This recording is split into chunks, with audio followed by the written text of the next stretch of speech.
Well, hello. Welcome to Spindle City Straight Talk. I'm Chip, And I'm CJ. and it is Friday in the Riv. Monday. I'm still Let's thinking get about what oriented happened. with time, date, and place. I'm still thinking what happened Friday because I'm reading my phone, and it actually I was looking at something that we normally start with our crime beat, and I have something that happened over the weekend, so I'm thinking about Friday. 376 Division Street shooting with property damage. Missy Frias, uh, no, shot one of the houses around 4 a.m. this morning.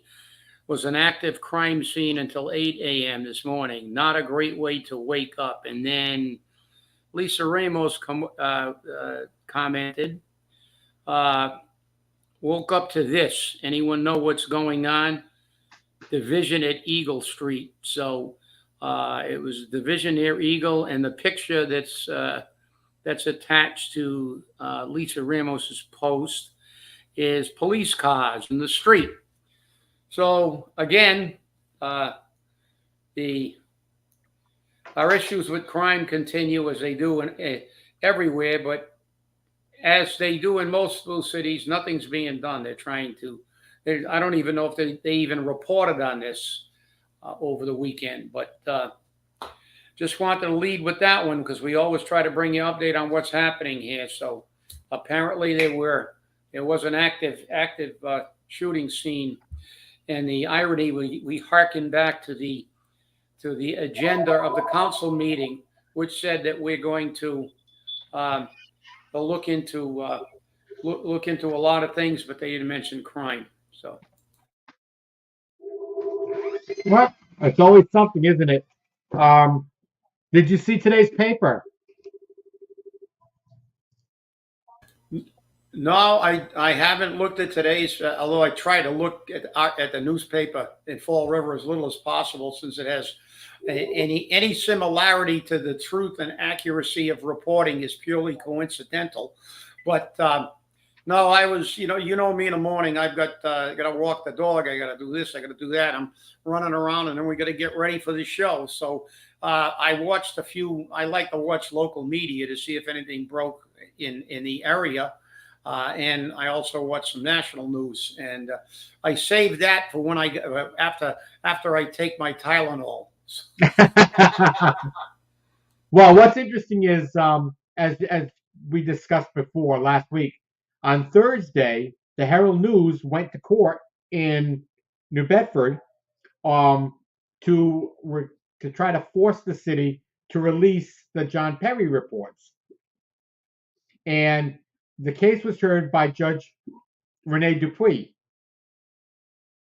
Now, not only are they looking for the reports, the city, the Herald News and Gannett Publishing is looking for their legal fees to be reimbursed by the city, which is allowed under statute. Alan Rumsey, corporate counsel, said, no, no, no, no, no, no, no, no, no. We can't, we've acted in good faith. No, they haven't acted in good faith. They try to keep all those documents secretive. And it gets even better because the Herald News brought up a good point. This will act as a deterrence to any other city in town and to the city of Fall River from ever trying this again. Because remember, they did it with Matt Malone and they got away with it once. So now they're going to do it with John Perry and try to get away with it twice. Nobody challenged them the last time.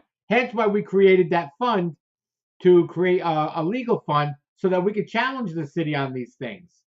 And we still have that money sitting in a bank, people. And we're debating whether or not to start giving it back because we haven't really accrued enough to uh, get legal representation for some of these cases. But it's very important that people understand that it is not the government's right to withhold information from the people. The people have a right to know. Government serves as our substitutes. That's it. And our representatives. You are right, and again, we're seeing this all over. We're finding suppression of evidence by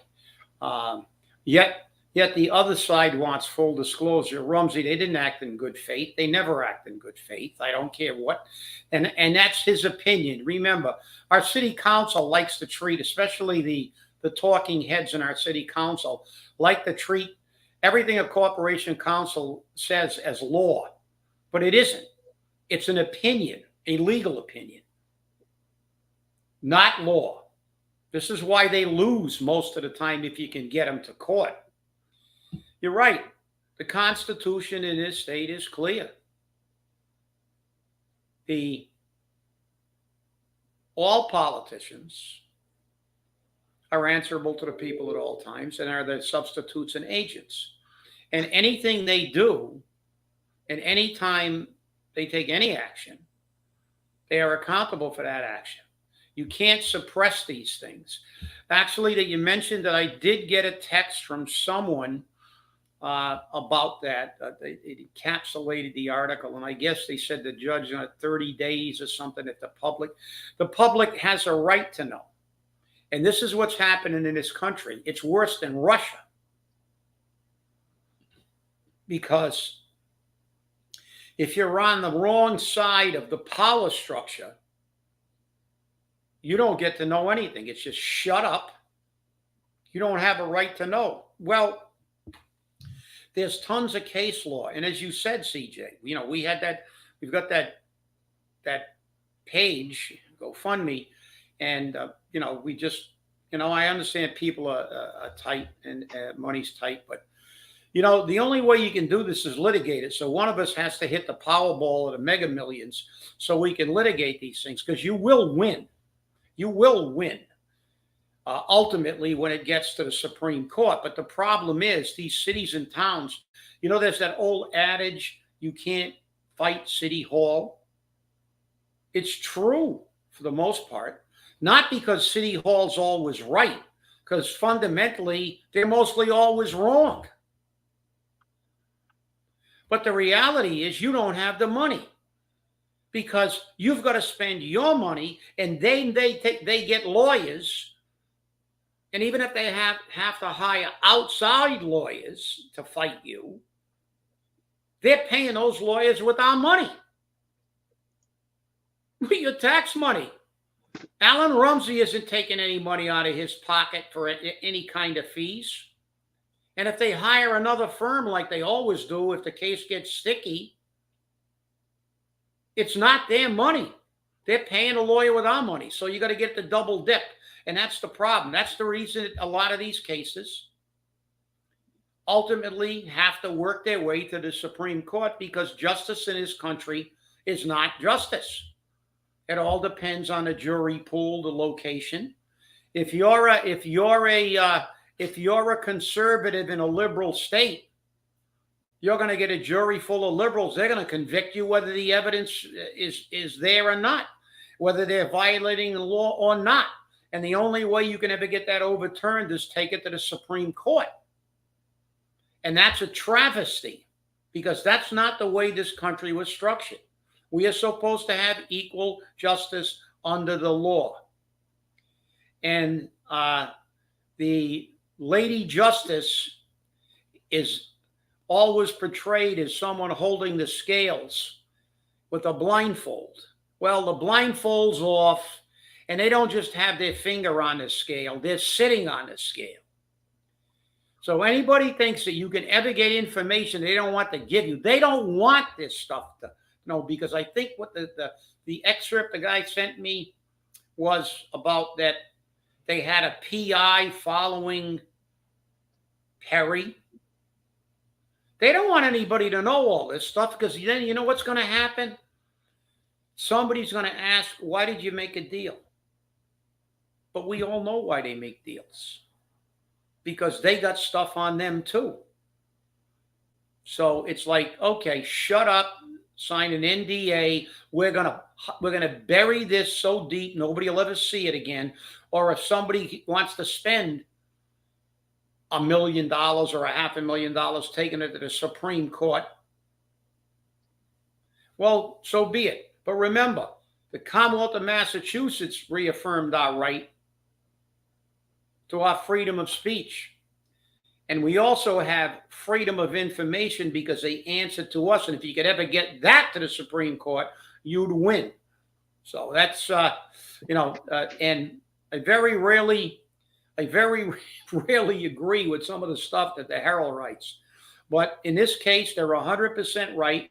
They deserve to know, just as we deserve to know everything that happened in the Malone case. But they don't want you to know. Because, then you'll start saying, why did you hire this guy in the first place? When he came here, he'd already gotten booted out of 2 other superintendent's jobs for the same thing. He had a track record of being just a problem. Sexual harassment, bullying. He had a record, a long-standing record. Why did they hire him in Fall River? Oh, he used to work for the governor.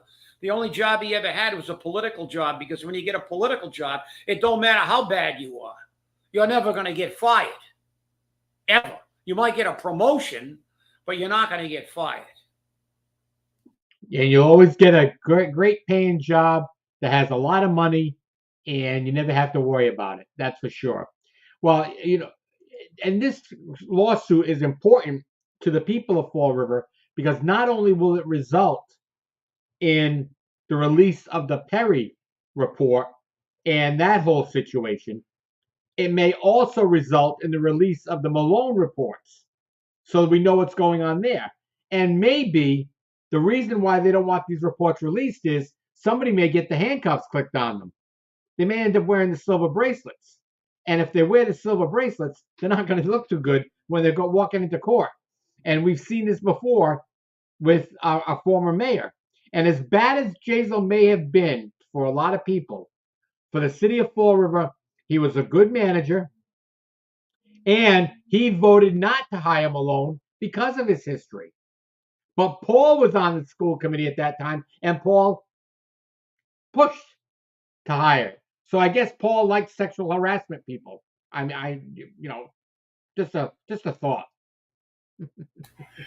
Well, it's they like to have people who they can control, because they could tell Malone, listen, we could kind of can you anytime we wanted because you got a pretty crappy record, and we could say we've reevaluated, we're not going to renew your contract. They like people who are not really good at their jobs, because then they're really beholding for those jobs. And you're right. But, we deserve this, because we're never going to know the settlements. We have no idea if there was the lawsuits are filed, if they've made settlements. As you said, we don't know anything of the specifics. But the key is, it's about, just like the forensic audit. They hate that, because people are going to go away in handcuffs. They don't want that. You had the money. What could we do? We could go to court. I still may file something on this. How can you're telling me there's no conflict of interest when you got 3 people from the same family negotiating collective bargaining agreements? Really? Especially when one of them was thrown out for being shady with collective bargaining and stuff. You got the brother negotiating for the workers, the other brother in charge of HR, and the other.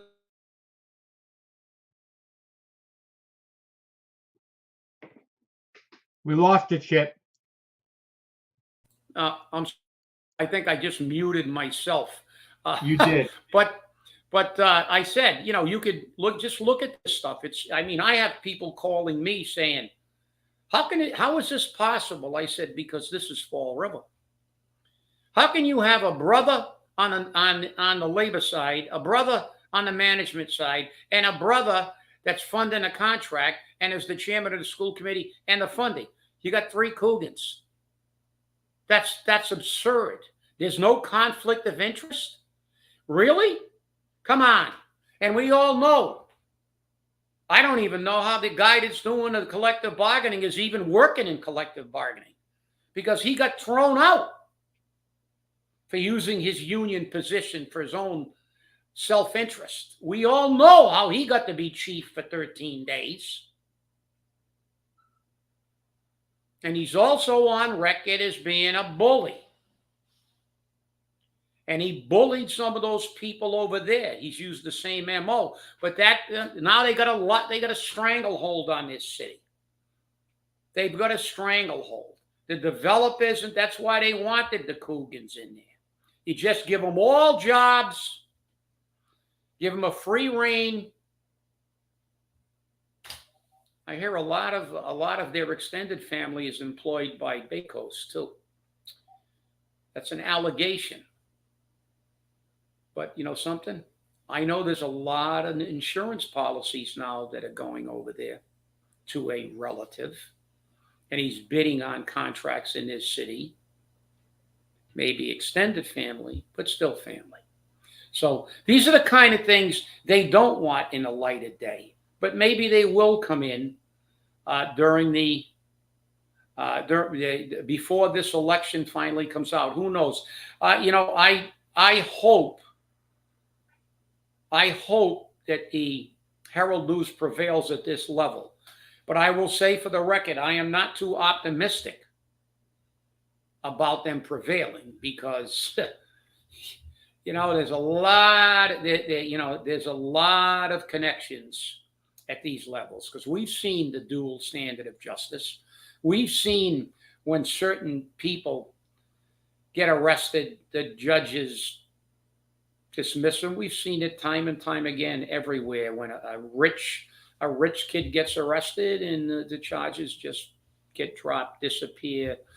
We've seen on a national level statutes of limitations being allowed to run out on felonies, numerous felonies. Would they do that to you? Are you kidding? CJ, if that was you or I, we would be in a slammer so fast our head would spin. They're not letting any statute of limitations run out on us. I can guarantee you that. Nope, we'd be in the Hooskow. Makes it interesting. Well, now to move on to another bit of interesting information. On Friday, I believe it was Friday, I received an email from Christy Coleman. And you know this because I forwarded this email to you. Request for an interview.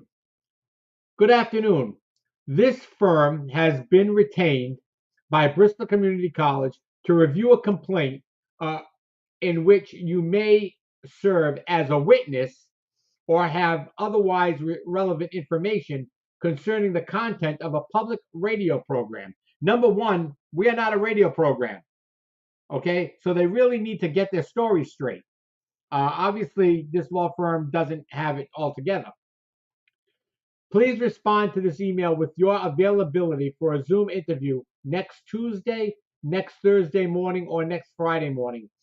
If you request an evening appointment due to work conflicts, please also let me know that.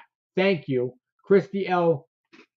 Coleman, partner of Lewis and Brisbois of Edwardsville, Illinois. Now, Chip has already spoken to our attorney, and we've been advised to keep our mouth shut. We're going to respond with a letter and let that letter be read by them, and that's going to be the end of it, and let our attorneys handle the rest of it. Right, Chip? Yeah, actually, I got the same email. I checked it. They sent it on my other email. They didn't send it on my primary email. So apparently they had my secondary, my CAG email. So I checked my CAG email. I did have exactly the same thing. I did consult with our attorney, and he didn't say don't say a word. He just said there's no reason to say a word. The reality is that we have nothing to say. This is about the college denying us our First Amendment right to freedom of speech. The Bristol Community College took us off the air because of those complaints, which were totally fabricated. There were 4 people involved in that major. One is a candidate, which now brings her under the purview of you can say anything you want. And the other two are holding office. And the other one's complaint was totally a fabrication because it was about an inference. There was nothing there. And she even lied in that. My life has been ruined. The drama. Oh my God, my life has been ruined. What a crock of shit. Her life wasn't anything. She was already on her way to another higher paying job. She just did that as a going away favor to Paulie. And Bristol Community College is not a court. If they think they've got a case, let's go to court. Let's go to court. Because then we'll prove you're full of crap and we'll countersue you. Each individual. And I'm going to tell you something. They got me so aggravated. I'm filing ethics complaints. We're going to file something with the Attorney General. But our attorney just said, get him back and just say, there's nothing to testify about. That complaint, and as you said, they didn't even know it was a TV. They hire some outside firm. Maybe they couldn't hire a Massachusetts firm because every Massachusetts lawyer knows we had a right to say that because they're politicians. Even if it's defamatory. So what did they do? They had the lawyer who's running for office now fabricate these ridiculous, just pile on the hyperbole. You're promoting violence against women with what you said. You're misogynist. You're misandrist. That's the opposite of a number one, that's a crock. Please take me. You want me to show you how many women I've represented for their health care, for their retirement benefits, and given self-defense lessons to? I'm a misogynist. I'm promoting violence against women. Are you nuts? Go try to prove that. And I'll fill that courtroom with people. Show me one thing that I've ever done or CJ's ever done. We have a right to call you anything we want, even if it's defamatory. Because you're running for political office. As far as the other one, her complaint was a total fabrication. They're working on an inference. We implied. Well, how about me making an implication, CJ? How about this is a political hack job? Because let's look at who the people are involved that are in this complaint. And when we go to court, we have the email that says Paul Coogan, who's the head of this snake, threatened to withhold funds from BCC. We have that email. So that's illegal. That's an attempt to coerce the college into not allowing us to have a program. The other two office holders are both Coogan acolytes who have taken to task, and their complaints are crap too. As I said, and the lawyer who fabricated, and she used the word fabricated about one of her clients, but she's pretty damn good at fabricating too. She fabricated this pile of junk. And they had to go to Illinois to get a lawyer. And you know the thing that really pisses me off about this whole thing? You know who's paying for that lawyer? We are. Because I can guarantee you the president of BCC is not paying for this lawsuit. She's paying for it with tax dollars, which is our money. And now the coup de grace, the icing on the cake, the cherry on top of the icing. The chairman of the board of directors of Bristol Community College is Joan Medeiros, who was a known political ally of Paul Coogan and who was the chair of his financial transition team. And I have the paperwork to prove it. And her bank is going to get a letter when this is over too about her. She should have recused herself. And the bottom line is this is all much to do about nothing for them to try to get us off the air. But we're not off the air, we're here. But Bristol Community College will have to answer for violating our, because this has got nothing to do with their complaints, because their complaints do not belong being adjudicated by Bristol Community College. You think you got a case against us for misogyny? Take it to court. And then we'll countersue you for a frivolous lawsuit. Okay? Take it to court. That's where it belongs. Bristol Community College is not a court. Bristol Community College has one thing to do: abide by the Constitution of this state. It's a state institution. And the recent Supreme Court decision gave us the right to say exactly what we said. And we said fundamentally the same thing in 2014 against Flanagan, that the president of the college at that time, who had enough courage not to cave, told them there's nothing we can do about it. It's their right.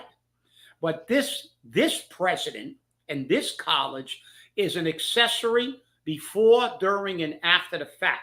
So we have no comment because there's nothing to comment about. Their complaint